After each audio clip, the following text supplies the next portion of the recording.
এই রকম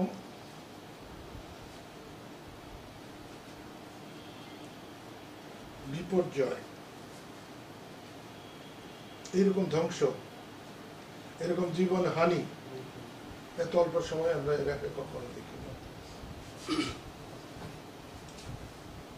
বৈষম্য বিরোধী এবং কোটা সংস্কার আন্দোলনের সফলতার জন্য আমি তাদেরকে, ছাত্র সমাজকে, যুব সমাজকে, সর্বোপরি জনসাধারণকে অভিনন্দন জানাই, ধন্যবাদ জানাই। তাদের এই বিজয় তারা ধরে রাখতে পারুক, মানুষের কল্যাণ হোক, দুর্নীতিমুক্ত সমাজ প্রতিষ্ঠা হোক, এটা আমাদের সকলের কাম্য। যারা নিহত হয়েছে আমি তাদের আত্মার মাগফিরাত কামনা করছি। এই সাথে একটা জিনিস বলবো, এই দেশটা আমি এর আগেও বলেছি, আওয়ামী লীগের না, বিএনপির না, জামাতের না, 14 দলের না, এই দেশটা 18 কোটি মানুষের। গতকাল সর্বজন শ্রদ্ধেয় এবং গ্রহণযোগ্য একজন মানুষ, অধ্যাপক ইউনূস অন্তর্বর্তীকালীন সরকার গঠন করেছেন এবং তার প্রধান হয়েছেন।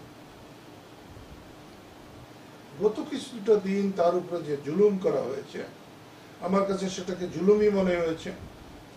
এবং এই অধ্যাপক ইউনূসকে যদি আমরা দেশের পক্ষে খাটাতে পারতাম, দেশের কাজে খাটাতে পারতাম, তাহলে বাংলাদেশ আরো বেশি লাভবান হতো, অনেক বেশি। তো তার সরকার গঠন করেছেন, আমি আশা করি মানুষের আশা আকাঙ্ক্ষা তিনি পূরণ করতে পারবেন। আমি গতকালকেই তার সরকারকে আমি অভিনন্দন জানিয়েছি, সমর্থন জানিয়েছি। যারা আন্দোলন করে দেশকে একটা অব্যবস্থার হাত থেকে রক্ষা করেছেন তাদেরকেও অভিনন্দন জানিয়েছি।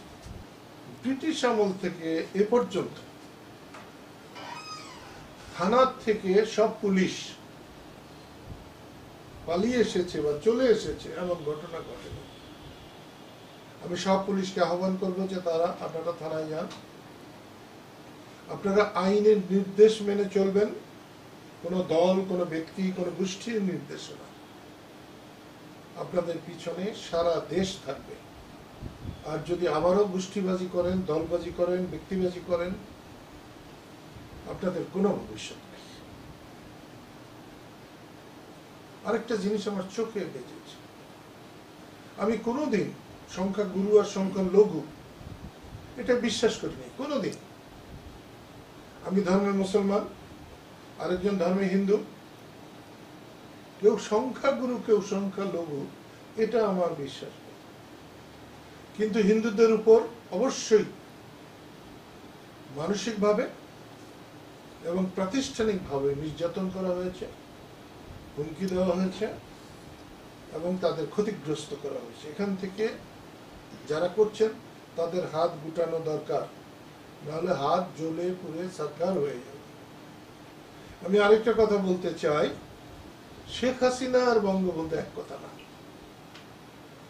ছাত্ররা যে আন্দোলন করেছে সেই আন্দোলনকে বিপথে পরিচালিত করার জন্যে এটা স্বাধীনতার বিরুদ্ধে নিয়ে যাওয়া হয়ে গেছে, এটা বঙ্গবন্ধুর বিরুদ্ধে নেওয়া হয়েছে, মুক্তিযুদ্ধের বিরুদ্ধে প্রায় চলে গেছে।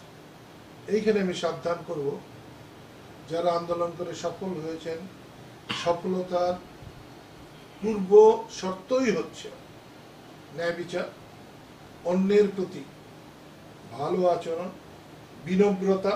যে আমি আশা করব এই সরকার বঙ্গবন্ধুর বাড়িতে কারা আগুন দিয়েছে তদন্ত করবে, সুষ্ঠু তদন্ত করে এর বিচার করবেন, এবং এর সঠিক বিচার না করলে এই সরকারকেও তার জবাবদিহিতা করতে হবে। বঙ্গবন্ধু এদেশের সম্পদ, বঙ্গবন্ধু এদেশের সম্মান, তার স্ট্যাচু ওইভাবে ভাঙার কোনো মানে হয় নাই। এটা যদি আন্দোলনকারীরা ভেঙে থাকেন, আন্দোলনের পক্ষের লোকেরা ভেঙে থাকেন, তাহলে তাদেরকে জবাবদিহি করতে হবে। আর যদি কেউ এর ভিতরে ঢুকে আন্দোলনকে বিপদগামী করার জন্য করে থাকে, তাহলে বর্তমান সরকারকে এদের খুঁজে বের করতে হবে এবং খুঁজে বের করে এর বিচার করতে হবে। আমার কাছে মনে হয় এটা বাংলাদেশের জয়, বাংলাদেশের মানুষের জয়, বাংলাদেশের মানুষের বিক্ষোভের জয়। এটা একটা রিজনেবল টাইম, 1 বছর হতে পারে, 2 বছর হতে পারে। যদি আরো তরুণ হয়ে যান অধ্যাপক ইউনূস, তারপরে ওনাকে বেশি সময় নেওয়া ঠিক হবে। আমার বিশ্বাস একটা রিজনেবল টাইম পর্যন্ত উনি থাকবেন, এবং তার যে ক্ষমতার লালসা নাই, এটা বাংলাদেশের সবাই যদি বলে ক্ষমতার লালসা আছে, আমি বলবো একমাত্র মানুষও যদি হয়, তাহলে আমি বলবো যে না, ওনার ক্ষমতার লালসা নেই। এই সরকারও এই দুর্নীতির একেবারে সর্বশেষ শেষ করতে পারবেন না সবকিছু, কিন্তু দুর্নীতির যদি গলা টিপে ধরতে না পারেন, তাহলে এই সরকারের প্রতি মানুষের কোনো আস্থা থাকবে না। মানুষ কিন্তু প্রথম চায় দুর্নীতি মুক্ত একটা সমাজ, অন্যায়হীন একটা সমাজ। এখানে এই যে কতটা বছর শুধু অন্যায় অন্যায় আর অন্যায় হয়েছে, এই আন্দোলনটা কোঠা সংস্কারের জন্যই এতটা সফলতা আসে নাই, বৈষম্যের জন্যই আসে নাই। মানুষ ক্ষিপ্ত হয়েছে, 3-4টে নির্বাচনে মানুষ ভোট দিতে যেতে পারে নাই, ভোট দিতে পারে নাই, এবং তারপরে এরা বলছে অবাধ গণতন্ত্র প্রতিষ্ঠা করেছে, প্রচুর ভোট দিয়েছে। মানুষের ইচ্ছার বাইরে সরকার চলেছে, ইচ্ছার কোনো প্রতিফলন হয় নাই। বঙ্গবন্ধুর ওই যে কি আছে আত্মজীবনীতে, অসমাপ্ত আত্মজীবনী, ওখানে স্পষ্ট করে লেখা সরকারি প্রভাব মুক্ত নির্বাচন, আর তার মেয়ের দ্বারা আজকে না হলে এই 15 বছর সরকারি প্রভাবে নির্বাচন হয়েছে। এটা ভালো কথা। আমি আর তেমন কথা বাড়াতে চাই না। সামনে 15ই আগস্ট, বঙ্গবন্ধু জাতির শ্রেষ্ঠ সন্তান।